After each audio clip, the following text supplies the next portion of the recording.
What's up, everybody? My name is Mr. LMSC, and today I finally get to discuss the Warlock, Diablo 2's latest class from the new expansion, Reign of the Warlock. Now, this expansion is not just a class expansion. There are a ton of other amazing changes being made to the game, so if you're looking for more information about that, please check out the other video that I made. But for now, let's take a full look at the Warlock and everything he has to offer. The Warlock is a very unique class, blending a variety of playstyles of various characters and offering many interesting ways to play. You can play him as a variety of melee characters, a summoner of demons, or a caster of fire and magic. He uses his mind to control many things, including his weapon, allowing for super unique skills like Blade Warp and Mirrored Blades to exist, which we will chat about later. Also, because of this, he has the ability to wield any two-handed weapon with his mind while still using a shield, bringing in interesting and powerful item combinations no other class has seen before. His class-specific item is a tome he can hold, which is a shield, and it has a few new uniques that have been added for these. Additionally, daggers now possess warlike skills, so keep your eyes out for good dagger bases. Now let's jump into the skills and the builds for the Warlock. Starting off with the simplest, we have the Chaos Tree. This is your true caster tree containing a path for fire, a path for magic, and a path for sigils. Sigils are circles you can lay on the ground that affect enemies through lethargy for slows, rancor for confusion, or death for deadly explosions. These can be useful across any build and especially helpful in parties to support the rest of your team. The fire skills used are Ring of Fire, which releases a volley of fireballs in a circle around you, gaining damage the further away they are when they hit. Flame Wave, that unleashes a wave of rolling fire after a short period, burning everything in its path. And Apocalypse, a throwback to Diablo 1, which draws a large pentagram on the ground and bursts for massive fire damage after a short while. While it may take a couple of levels, this build packs quite a punch and has a very large area of effect, making it fantastic for large areas with lots of mobs, like the Secret Cow level. The magic skills include Miasma Bolt, a simple bolt of magic damage that releases a cloud with damage over time on impact. Super powerful for a level 1 skill and a great starter choice. Miasma Chain, which creates a chain that moves between you and a specific target or anywhere on the ground, creating clouds that deal damage over time that you can drag into enemies. Enhanced Entropy is a passive skill used to increase the miasma cloud radius and duration. And lastly, Abyss, a skill that creates a tear in the ground, pulling enemies toward it while dealing magic damage. With the lack of magic immunes in the game, this is a great starter choice to fulfill any caster fantasy. For all the Necro and Druid Summoner fans, we now have the Warlock Demon Tree. And this isn't just any basic summoning tree either, it comes packed with skills allowing more control than ever before.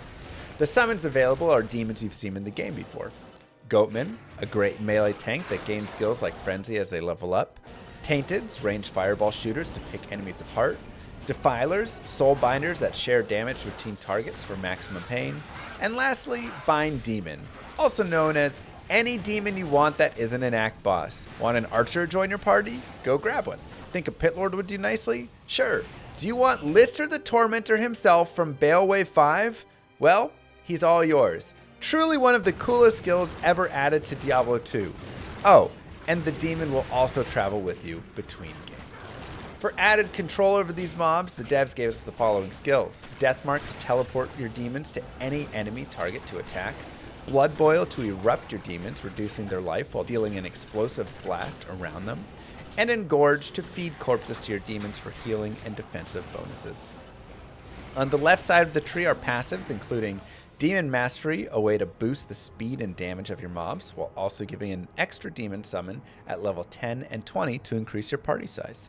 Blood Oath, a way to boost the defenses of you and your demon, providing life, damage reduction, resist, and sharing your damage taken with your demons to help stay alive. And for those of you simply looking to gain the power of the demon for themselves, Consume is now available. Sacrifice your demon for boost to life, run walk speed, and unique bonuses based on whichever demon you consume. And for those of you keeping track, yes, every bound demon will have their own special bonuses. Happy hunting. For our last tree, we have the Eldritch tree, a super creative blend of skills to get your character right in the middle of the action. To start, there are 3 hexes. Hex Bane, adding magic damage to your weapon while reducing enemy attack rating and defense. Hex Purge, providing a chance for enemies to erupt on hit, causing an explosion around them. And Hex Siphon, reducing enemy damage and giving large amounts of mana and life per kill. You can only have 1 hex active at a time, so choose wisely or alternate them based on whatever scenario you're in.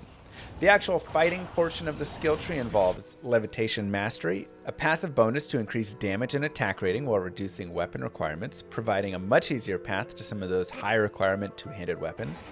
Cleave, a melee area of effect skill. Every level increases the cleave arc until eventually you can kill in an entire circle around yourself. Echoing Strike, create up to 5 echoes of your weapon that get thrown and come back to you, damaging monsters both ways. Blade Warp, a new teleport style skill that allows you to throw an astral weapon and teleport where it lands, dealing some damage upon landing. Psychic Ward, a powerful mental armor used for absorbing damage that can also stun melee attackers when you dive in too close. Eldritch Blast, a pulsing magical damage that hits hexed monsters, refreshing their hex duration while stealing back life and mana. And last but not least, Mirrored Blades, an attack that hits with multiple duplicates of your weapon all at once. Great for single target burst on bosses and Ubers. Between all of these skills are tons of combinations for players to choose, what hex you choose, how you want to attack enemies, and what amount of survivability and damage you want to focus on are all great considerations to have. I've already built a few characters, but I'm excited to see what you all come up with. The Warlock is live now, so go dive in and get to slaying.